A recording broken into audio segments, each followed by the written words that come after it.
Well, first of all, thank you for being a part of the Mortgage Talk. Thank you for having me, Desiree. Because Renee, I just have to, I got to toot the horn a little bit. She has tons of real estate experience on the lending side and realtor side. So you guys, y'all are in for a treat today. So one of the things that I do want to talk about with Renee, and she has come up with her tagline, or however you want to call it, is going to be legacy. She has talked about this, and when she agreed to come, I was like, yes, we got to talk about this legacy and how it ties into the real estate game. When you talk about real estate and you hear the word legacy, tell me, in your words, what does that mean? How does that look for someone that wants to buy a home? So for me, legacy is investment. For me, leveraging real estate is a key way of creating new legacy, reclaiming legacy, just overall.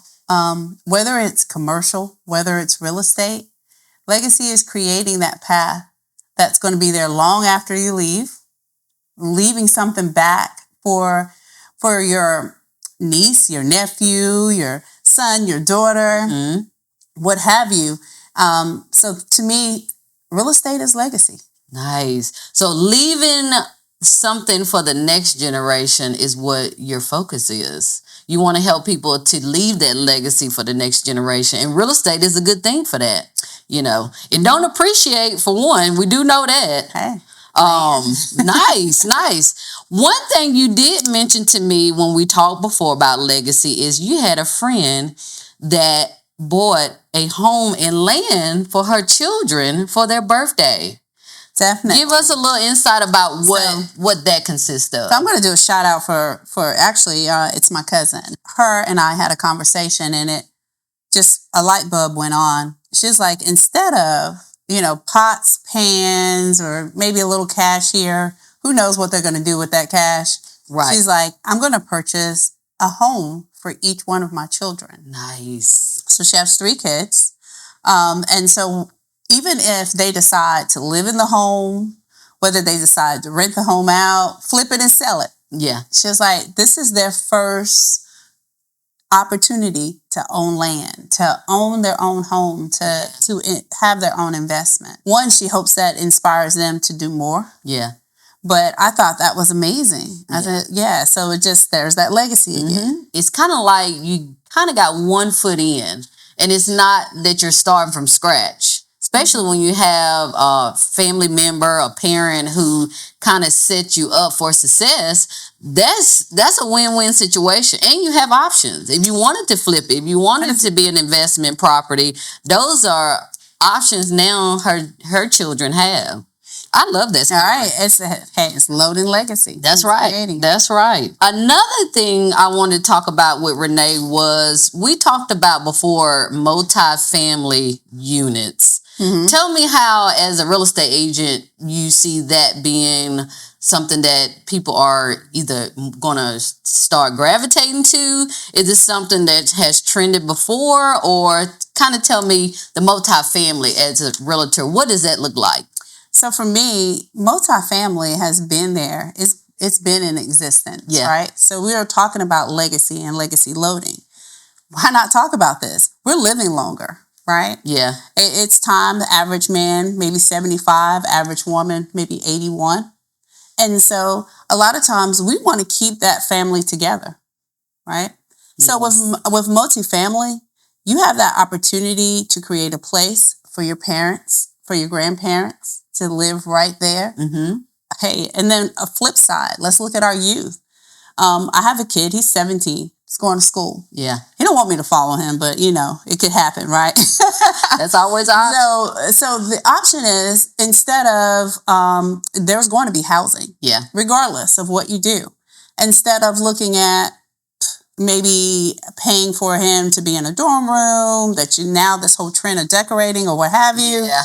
Now you can invest in maybe a duplex, maybe a triplex. If he has some friends that are all going to the same school and you get with the parents, and now you're investing and you're creating legacy again for your kid, right? So even if once he completes those 4 years, he turns around. He has an investment property in Chapel Hill, plug for UNC Chapel Hill, right? Nice. So now he has a property right there. Yeah. All right. So that's what I'm talking about when we talk about building legacy, that real estate is the key for that. Yeah. And we are here to make it simple for them. Yeah. Because we don't think it's obtainable. Right. But it is. When people come to me and say, where do I start? I love people like that because they're willing to do the work and they're willing to understand what it looks like to own a home, and that's something they're passionate about. I always want to work with people that, it's kind of like a baby. You want to nurture them. And then when they do get that home, I tell people it's like better than buying your own home. That feeling of helping somebody walk through their own door that they're, like you said, can pass on to the next generation. Yes. Awesome. I have one story that I always talk about with some of my clients is my husband went in the Navy in 98. Oh, yeah. He talks about all the time.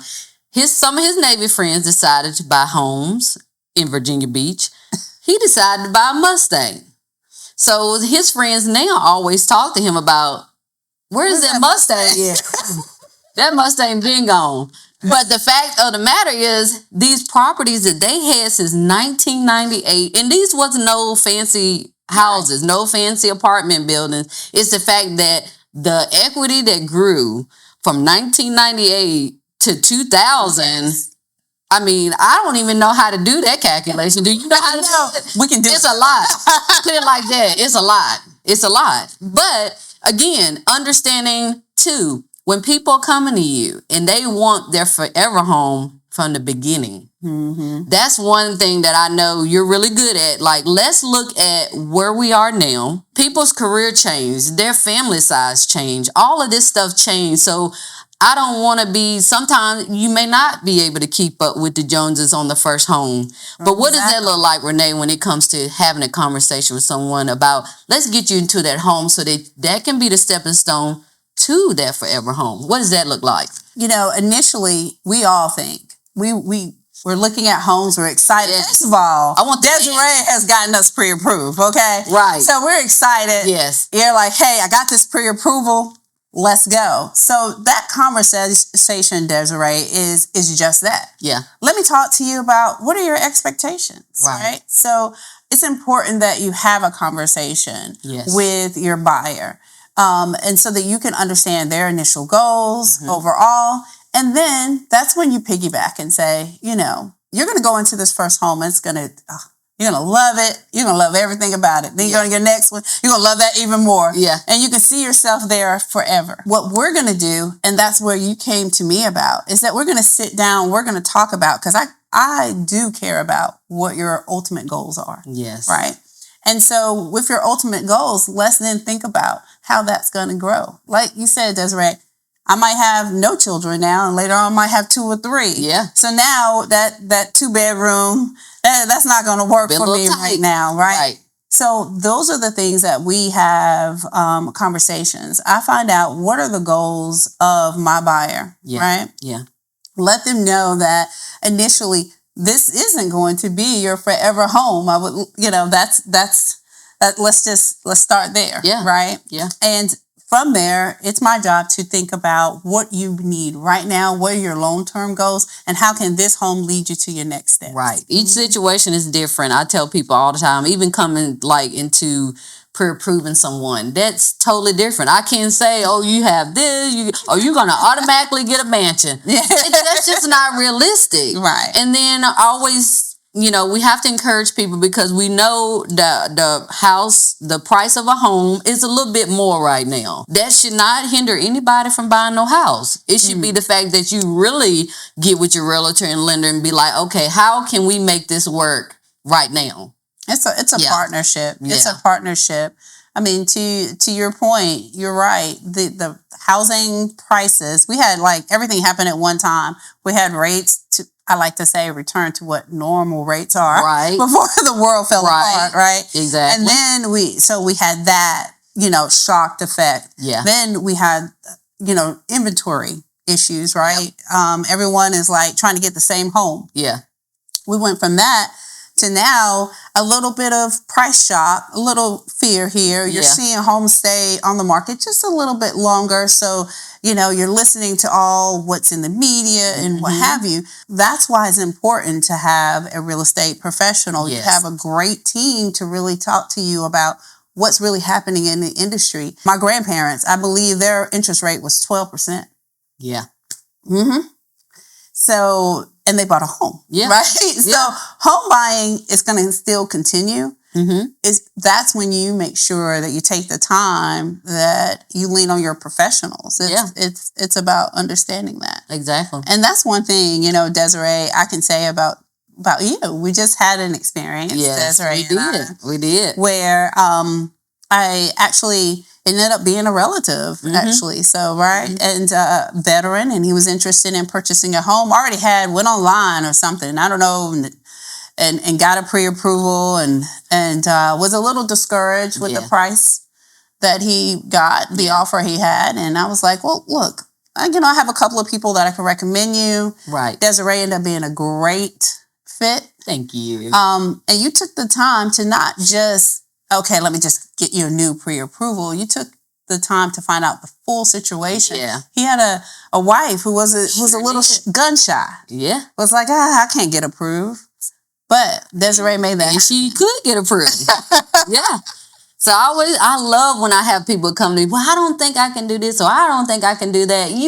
Technically you can. We just got to figure out how to pull the layers off, because I have had people come to me, Renee, well, this lender has told me this and this lender told me that. And I'm like, okay, well, let me just look at it from the bare bones. I don't even want to know what the lender gave you. I don't even want to know the pre-approval they gave you. I want to understand your situation, especially now when we talk about house price. We want to make sure if we're able to put 2 incomes on there versus 1, that's going to help your purchase power, and especially if you're looking at a home and you want to be in a certain area of town. You already know in the situation we experienced, they're going to buy their grandmother's home. Yes. Like that right there was like, I want to be a part of that. I have to be a part of that, because it's just a good feeling to help people accomplish something that they want to do. Definitely having a team, having the understanding of how to, help the home buyer's ultimate goal and getting them approved. And it's not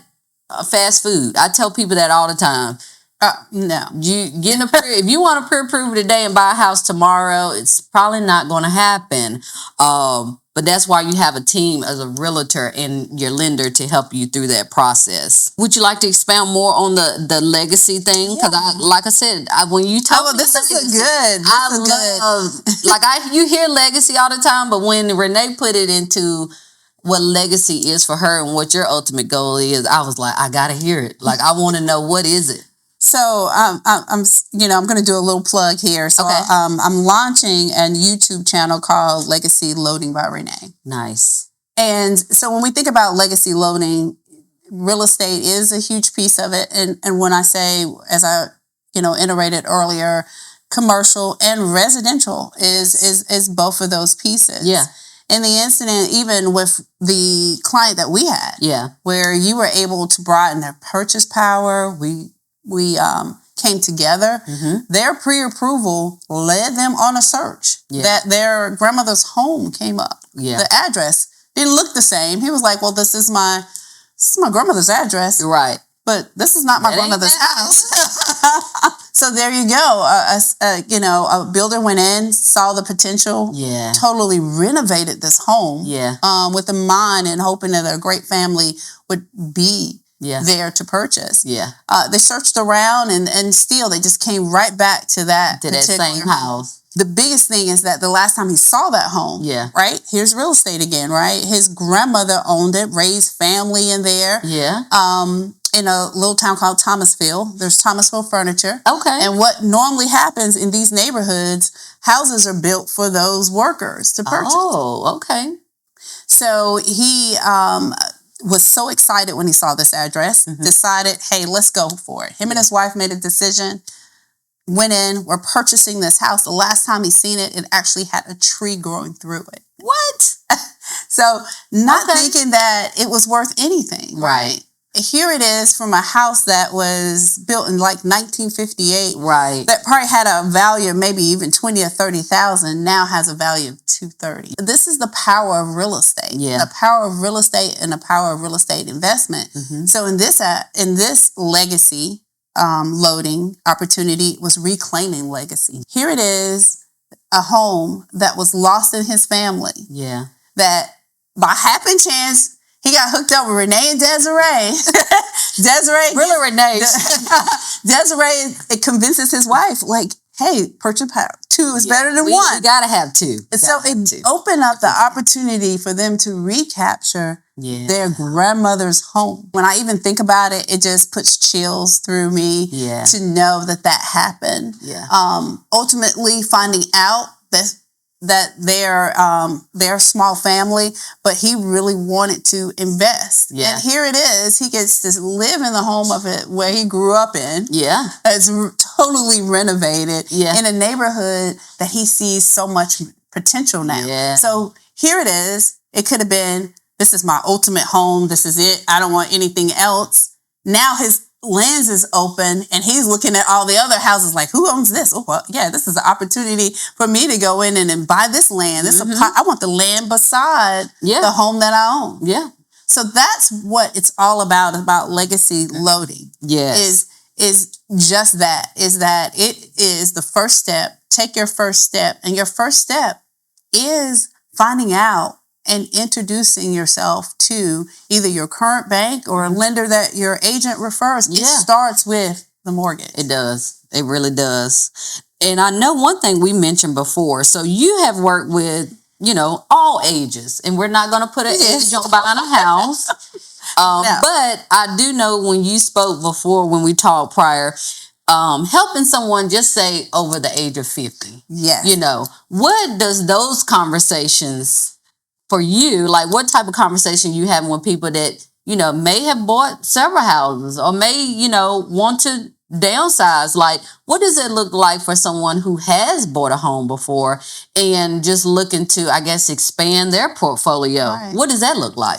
Well, for me, I'll take it personal. Okay. Because things happen, right? Divorce happens, separation happens, your life restarts. Yeah. I can personally attest to that. Yeah. Owning property, had investment properties, my life starting all over again. Yeah. Right? So majority of the time when you're at that age of 50, 45 or older or what have you, you're at a time of, again, legacy loading, right? You're reloading, you're creating, you're restarting. For me, it gives me the opportunity to say that real estate doesn't have an age. Right. Right. Here's your opportunity to reinvest, right? To look at multifamily living, maybe a duplex or quadplex or what have you, and live in that and have your mortgage taken care of. Right. But not just your mortgage, your whole housing expenses taken care of. You can't imagine that, right? Yeah. So investing in yourself, investing in others, giving other people opportunity for affordable living. Yeah. It's like you can do that at the age. Yeah. At any age, right? So just like I had the young couple, the couple that's, or individual that's 50. Yeah.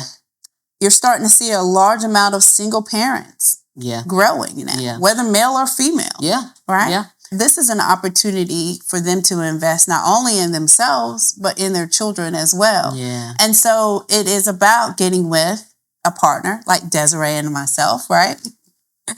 And actually having the conversation to see and having the time and the expertise of the individuals to sit down and listen to what your overall goal is and where you are right now. Yeah. And it's personal to me. Yeah. Yeah. Because when you're out, helping your home buyers find a home, going into tons of houses, like it gets personal. Like I just, even just me getting pay stubs and stuff, I get personal with it because, it's somebody, you're helping them to the next level of their life. It's going to change them. It's going to change their family. And you do. Yes, you definitely want them to win. Now, let's talk about, we mentioned this too, mortgage payment versus housing expense. that was one that we kind of discussed. Right. You know, what conversations are you having to explain that to your home buyer? I always say, you know, it's almost no pun here, like a marriage, right? It's the honeymoon stage. When you meet me, you meet the lender, you're like, man, this is great. I got a pre-approval. I'm seeing houses. Everything is amazing. Then it's time to really talk about the numbers. Yeah. It's really time to say, break it down. Right, you have a mortgage. Yes, but then there are other housing expenses, right? There is, once you close, right? There's post-closing. There's expenses that you have there, right? It's overall, you can move into your home. God forbid your car goes out or what have you. That is still a part of your overall expense living, your housing expenses when it comes to your taxes, your insurance are normal, right? Yeah. That goes up and down. Yeah. So I have a fixed rate. You mean my payment can change?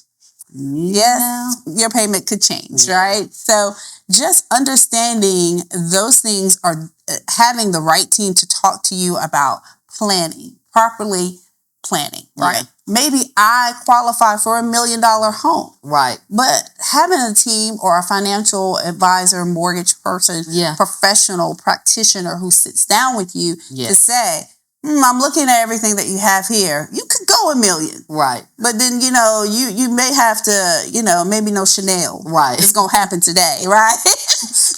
You know, that part. You might be eating a little bit of tuna fish or, you know, every day, whatever. Yeah, a little sandwich or what have you. If you're okay with living like that, but someone who's honest enough with you to look at your overall housing expenses. Ultimate goal, a part of legacy is having other real estate to help pay for those housing expenses, right? So I that time of when my grandmother has a home in Queens, and her ultimate goal, that's all I ever heard her talk about, her and my granddaddy. I'm going to pay this house off. This house gets paid. It's about paid off. It's about paid off, right?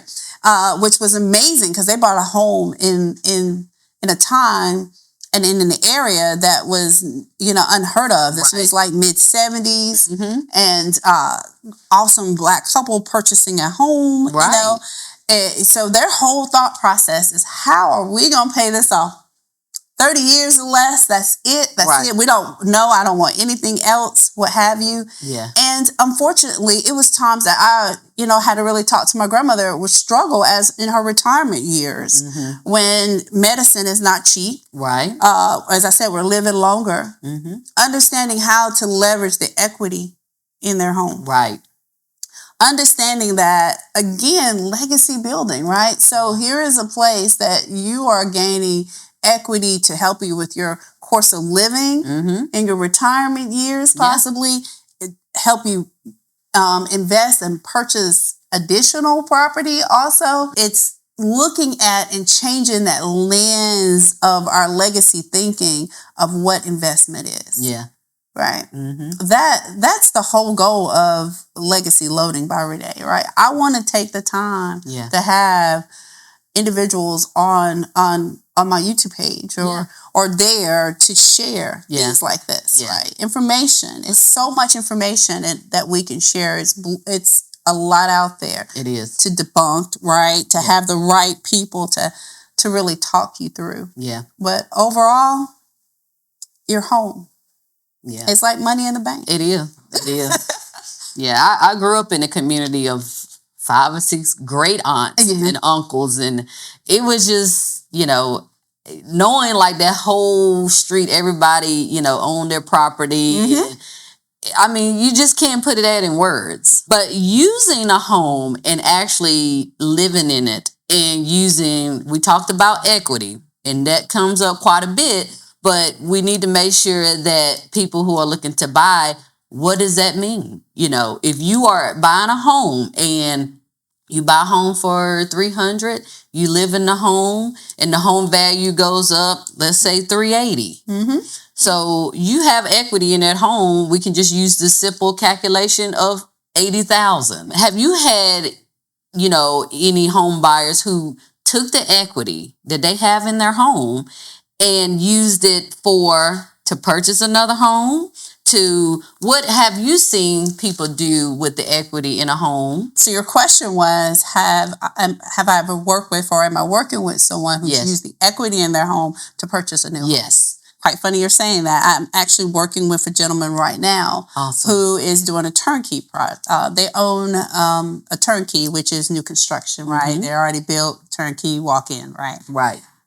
So he has land that he owns in Waysboro, right? Going back generation. Yeah. His mother, guess what? Left each brother some land. Nice. So he owns his home in Charlotte, and has about, actually, it's crazy amount of equity, about $180,000. Nice. Amount, there. This is in a home. This is in a home. Wow. Going back to, remember the rates? Yeah. That 3%. He's like, wow. Yeah.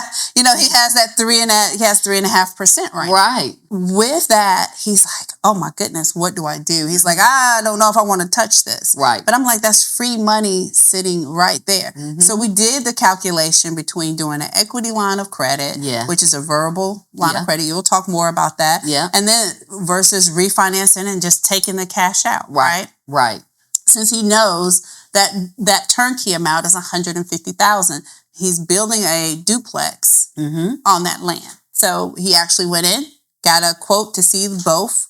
We took time, along with that lender, we took time to just kind of look through the different options and what was the best option. Since he's not going to be buying, advancing from it. Right. It's one thing. He knows it's $150,000. Right. He knows what he's going to do. We went that route of looking at him refinancing. So a cash out refinance. Cash out refinance. He still ended up saving almost 3% on a total rate. That's what we look at, is the bigger picture. Yeah. That's what we do as practitioners, is say, here's the bigger picture. Here's the better rate. We're looking at your net return on investment for rent in that area, right? Here's where everything is going to balance off for you in the long run. And so, yes, in saying that, he was able to take the equity out of his current home to purchase a new investment home. Nice. And also bring in, it was around, I think it's like $3,500 a month. That's definitely a win-win. You got to look at you have to look at the whole number. And I always explain to the home buyers, when you are borrowing money, and you are borrowing money, just say, I want to take out a personal loan. That interest rate versus doing a loan against real estate, those interest rates are totally different. You're going to always get the best interest rate when it comes to getting a loan that's attached to the real estate. Like, you're going to get the best interest rate. Whatever the interest rate is at this time, or what the interest rate is 5 years from now, you're going to get the best interest rate because it's attached to real estate. You go out here and get a personal loan, it's going to be super high because there's nothing that, banks and lenders, they look at risk. So if, we don't have anything, if you miss a payment, what, we going to come and pick up the person? No, you don't do that. But, the lenders will, we're not here to, scare anybody, but that's just the facts. It's connected to real estate. It's going to give you the best interest rate because it is attached to a property. Let's talk about first-time home buyers. That's one that is very popular regardless, like 10 years from now or 10 years from now, because everybody's, at some point want to buy a house. I can give an example where I've helped someone who just got out of college. Well, actually, I pre-approved him while he was in college at A&T. He, a realtor that I think was in his class, was like, just call this lender, which happened to be me, and see if you can get pre-approved. He's still in college. He doesn't graduate until May of this year. And guess what? He had already had an offer letter for a job. Exactly. So he was supposed to start in July of this year, and there is income we can use even though he has not started. When we're talking to our home buyers about looking at income and how do we look at that, I always tell people everything is 2 years. Mm-hmm. So if it's, you've been in college 2 years, we can use that as a form of work history. Mm-hmm. We can use, I tell people too, when we're doing a W-2 versus a 1099, that's two different types of income. Mm-hmm. So the 2 years, again, we need to show you have the 2 years in the W-2 or you have the 2 years in the 1099. But it was interesting to approve the recently graduate with the offer letter, just knowing that he had not worked in that job. Yes. But what they had offered him, he was in a business management role, and they were offering him really good money. He was looking at it more as an investment because he was like, he knows like where he wants to live eventually, Mm-hmm. but he wanted to buy in Greensboro. He was trying to go back to Charlotte, but he was surprised to even know what his pre-approval was with still being in college. So it's not to tell people like if you don't have work history. A lot of people think if they go to school or well, I've been out of the workforce for a while. That doesn't necessarily mean you can't buy a house. It just means we got to tie in what have you been doing for the last 2 years to, within the education, within training, something that is getting you to the point of where you are working in whatever field. So a lot of people think that education is not part of work history, but actually it is. That's some good information. Yeah. That's right. Because most people they count themselves out. Oh, yeah. Before even thinking. And so that's good. Yep. It's good stuff. One thing I do always see sometimes when I have conversations with, let's just say nurses. Mm-hmm. So we have a lot of nurses in Greensboro, North Carolina. How many? We got about 50 million hospitals. But sometimes I have conversations with nurses who, during the pandemic time, when I tell you they were paying them a lot, their income was super high. And then the conversations I'm having is a lot of people are saying, well, this is what I made during this time. But so I'm looking at the last 2 years. So if that has decreased, I tell people that is what we're looking at, what we can qualify you for based on now. So that's a lot of conversations that I've been having with nurses is just understand, if you have a lot of overtime, prior to the 2 years, we can't use that income. Mm-hmm. We have to use what they actually have made during the last 2 years. That's good to know. So it doesn't necessarily disqualify them. Yeah. But just know that your leverage of maybe how much home you can purchase may change a little bit. Right. But the opportunity to purchase hasn't changed. Oh, no. Yeah. We're definitely going to help ultimately get you into the house because that's the ultimate goal. I've had people, and I think you have too, help people with credit stuff. Mm-hmm. That's another one thing that we have conversations with our home buyers because it ain't just putting you in a house, again, putting you in the best situation. Because if we know that some credit or things of that nature can be repaired, we want to help you with that. Exactly. We don't want to just put you in a house and then you don't even know how to manage it or knowing what's on your credit now, how that debt to income looks with adding a mortgage to that. Mm-hmm. What is some of the some of the clients you've helped where credit you've helped them, you're kind of, do you create a path for them? I kind of call it the credit roadmap. That's what I use. I use the same thing. Okay. Your roadmap, right? So I always like to say there's never a no. Right. No, that it's never a no. Right. Maybe not right now. Mm-hmm. I take the time to have a great lender like Desiree that will take the time to really go over the credit. Yeah. And let them know where they stand right now. Mm-hmm. But not only just the credit, it's like sometimes we get stuck there. Mm-hmm. It was what you were saying earlier, your debt to income, right? So understanding your debt compared to your income, right? Why is that important? It's because we're wanting to put you in a home that you can repay, right? We want you to stay in that home. Exactly. So it's great that you take the time to put them on a credit path to say, hey, this is where you need to be as far as score rise. This is where I would recommend you to be when it comes to savings. Right. Here's what you're looking at and stepping into to purchase. And a lot of times as first-time home buyers, that is very nerve-wracking as well. And as a first-time home buyer, you can be a first-time home buyer and has owned a home before. Yeah. Right? So you're coming back to regain that status. 3 years. You haven't owned. You are a first-time home buyer. Right. And so with that is understanding sometimes there's some confusion because it's like, oh, I can get in a house with no money. No. No, there is money out there. There's grants, but to really set the right expectation, to set the path, right?